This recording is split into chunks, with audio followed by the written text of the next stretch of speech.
I'm Dowie with the International Economic Forum of the Americas, Conference of Paris. I'm here today, and it's an honor to be sitting with Kerry Adler, founding member and Chief Executive Officer of Skypower. Kerry, thank you so much for making the time today. My first question to you is, the theme has been towards an inclusive globalization, and you were serving on a panel and you had a very interesting proposal. Mind you elaborating a little bit on your proposal on how to make clean energy and environmental policies more inclusive in the next 5 to 10 years? So I think the proposal you're referring to is a way to create a self-sustaining model, address climate change, at the same time create funds to innovate. It's one thing to have a way to penalize companies for not doing what they should be doing in terms of emitting more noxious fumes into the atmosphere, contributing to climate change. But we're coming to COP26. Simple math, 26 years we've been talking about this carbon tax. It's time to move on and try something else. I said this 6 years ago before COP21, because no one can agree on a universal carbon tax. No one can implement universally. No one can manage universally. And no one can enforce universally. So let's look at other ways. So what I suggested is a top-down approach. In every country around the world, you have a central bank. That central bank manages, monitors, and supervises their banks. In our country, Canada, you have a Schedule A bank, Schedule B bank, but everything is controlled by the central bank. If you took $100 that was deposited in a bank, whether it was given to you personally or given to a company, or receipts in terms of receivables, money that enters into your bank account in the country, a quarter of a cent goes into the coffers. That money can now accumulate, because the reality is, with population growth, economic growth, stock markets at all-time highs, we're not stopping polluting. So if you assume we stop the levels of pollution and do our best to bring it down, you're still not going to solve the problem. A top-down approach puts money in a bank's coffers. It gives it the ability to fund government programs and incent entrepreneurs to invest alongside them with technologies that will undoubtedly address climate change. That's a very interesting solution that you have.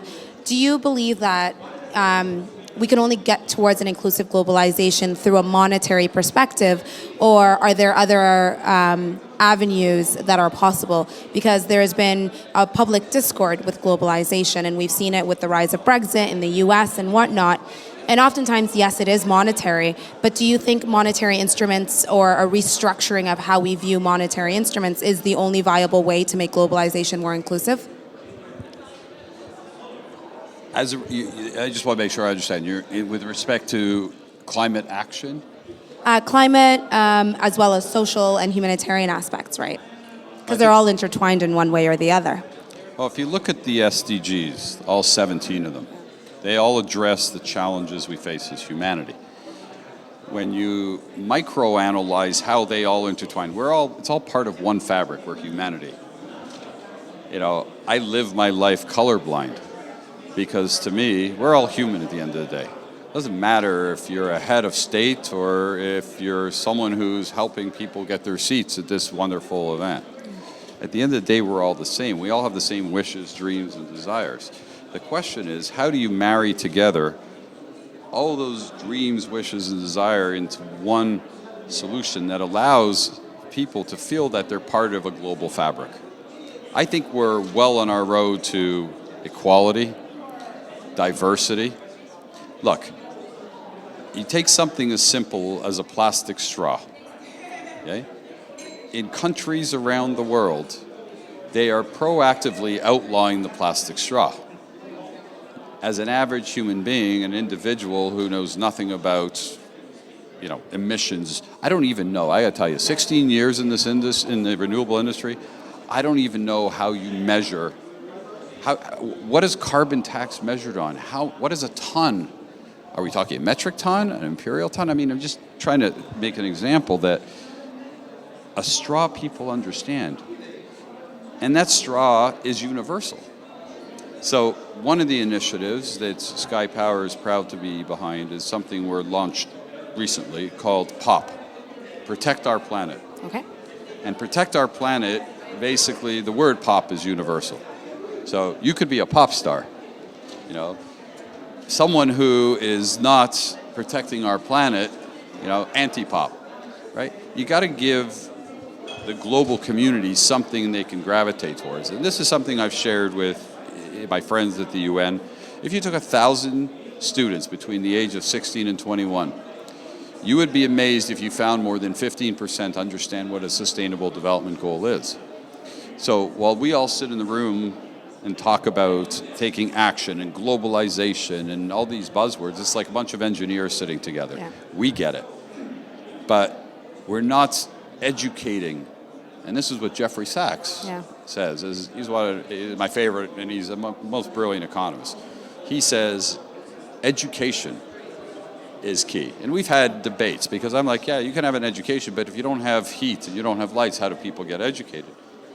And that's in itself is true. You see, Maslow's hierarchy of needs has, you know, food, shelter, safety, but you can't eat food without power. You can't be in a warm house on a cold day without power. And you're not going to feel safe if you don't have lights. So everything comes to the quintessential need for power, and that is universal. I think the biggest way to bridge together humanity is put everyone on equal footing. Now, you can't do that from an economic perspective overnight. But guess what's changed? Mobile phones. Yeah.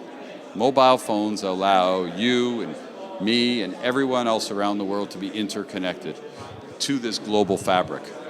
And that global fabric is what makes us so unique, so different. I am probably, you know, the last of the generation where kids used to hit each other and bully each other in schools. Yeah. Today, the advent of cellular phones has changed that. I mean, kids are thrown out of school, suspended for sending a nasty text. We live in a world, there is no privacy. There is no privacy. Everything is open. But in an open society, and you know, the Soros family has been an advocate, and something I've learned recently is what the value of an open society is. It ensures that full knowledge. We know what's going on. We know where things are happening. News is instantaneous. The key to globalization is sharing of information. The risk to globalization is that the sharing of the information impedes upon the potential security of the very infrastructure that countries around the world are building.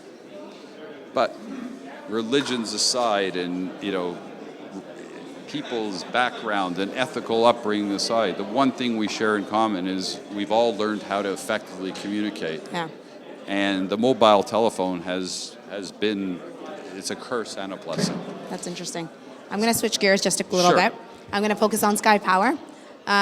So Skypower has been at the forefront of solar energy, green power. Where do you see Skypower playing a role in the next 5 to 10 years, and what's your vision for the company? You know, 16 years ago, my vision was that renewable would come, there'd be a time renewable would come to bear. I can't tell you what's going to happen next year, because every day I wake up, you know, it's a surprise. Yeah. What we are seeing is the price of solar energy has come to a point now that it's below the cost of generating energy through any other form of fuel. Yeah. 2 nights ago, I had the pleasure of spending a couple hours with someone from the nuclear industry.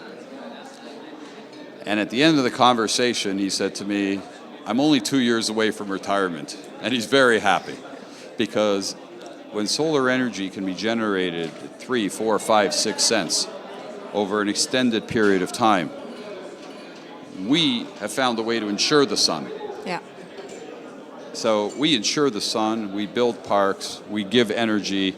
It's not construction, it's assembly. We can give power to the thousands, tens of thousands. In India, there's 35,000 villages that need power today. That's just India. Yeah.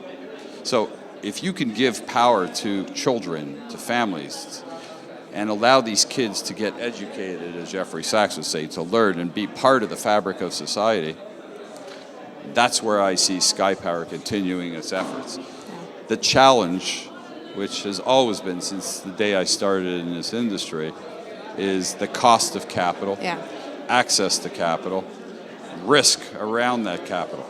The world has not caught up in terms of investments into renewables, the speed at which renewables is growing.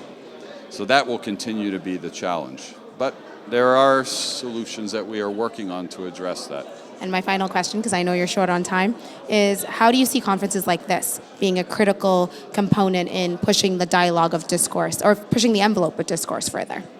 You know, every year, this is now I think the third year that I've said this, I spend a lot of time, supporting, and in fact, this year we were the patron of the Leaders Week during the UN General Assembly. There are very few events that Skypower really looks forward to and participates in. But here's the way we look at it. Getting a group of very sophisticated, highly educated, very globally minded people together in a room for a day and a half or 2 days, first of all, it saves me a lot of travel. Yeah. But most importantly, it gives me the opportunity to listen and reflect upon other perspectives. Now, you can go to Davos, or Davos if I say it the way they say it. I call it Davos. You can go to Davos. You can go to UN Leaders Week. Each one of those are different. This year the way that you designed this around the Peace Forum was brilliant. Yeah. Because I had two purposes of being here. One, understand what the world is doing to create peace, and then coming here and understanding how that is globalized, how that is communicated. Yeah. So overlaying business upon policy, it's just been fantastic. But beyond that, spending a day and a half listening to different perspectives. Hey, I don't have time to go back to university. I don't have time to go do my PhD, doctorate. Yeah. This is my university. And what I learn and take from here, if I take one idea that helps one country, one family, one way of looking at a problem that perhaps I wasn't considering, then it's not only worth my time, but I'm coming back. Yeah. That's very and not well just said. to Paris, Montreal and Toronto, because each one of those events are different in their own right. Yeah. I believe that this organization, that the Remillard family and you have been a part of, this organization and all their advisors have been a part of, is a gateway. That's what I think of it. It is a gateway to understanding various cultures, humanities, business strategy, directional ideas, concepts, innovations, because it's not that the theme is so large. The skills and the knowledge set is so deep. Correct. The question is, if you just come to sit in the audience and listen, not the place. Yeah. You got to come and participate. And engage. Engage. And that's what I do, and that's what I did, and I am appreciative for being invited. It's always a pleasure to have you here, Kerry, and Thank it's you. always a pleasure to sit down and chat. That's all the time we have today. Thank you guys so much.